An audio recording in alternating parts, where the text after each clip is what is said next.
Did you know that this country's got a dreadful record in tackling offending behaviour?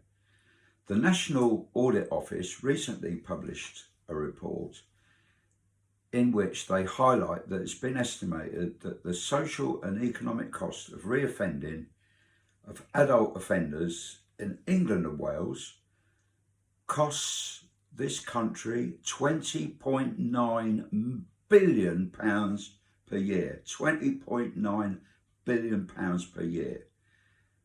We're missing a trick here, aren't we? That much more attention needs to be paid on addressing offending behaviour, tackling it and stopping these people reoffending, because it would save us money. But the penny hasn't dropped yet, and these politicians really need to wake up and put a lot more commitment into funding the probation service and running it properly. The National Audit Office highlights that the probation hasn't achieved particularly well since it's been taken over by the prison service, and it's now the Her Majesty's Prison and Probation Services.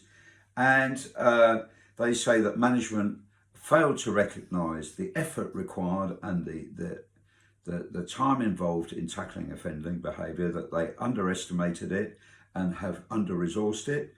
Another major factor was the Transforming Rehabilitation Act that came in, instigated by a man called Grayling, has been an absolute failure, and he put more people being supervised coming out of prison than ever before. And the whole content of probation has, become more about focusing on these people coming out of prison, that the probation service are really ill-equipped at helping, really. And I believe that much more effort needs to be put into helping young people not become offenders in the first place, supporting victims who sometimes go on and becoming offenders, but also really rehabilitation, put a lot of effort into rehabilitating first-time offenders and young offenders into not offending again.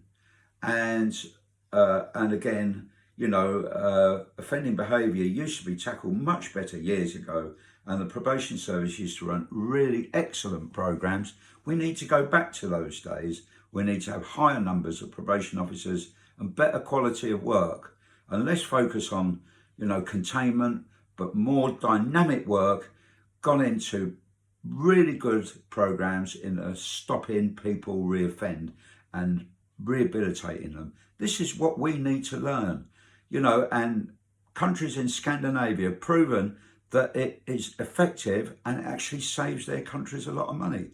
£20.9 billion is outrageous, and it's high time that people woke up to this.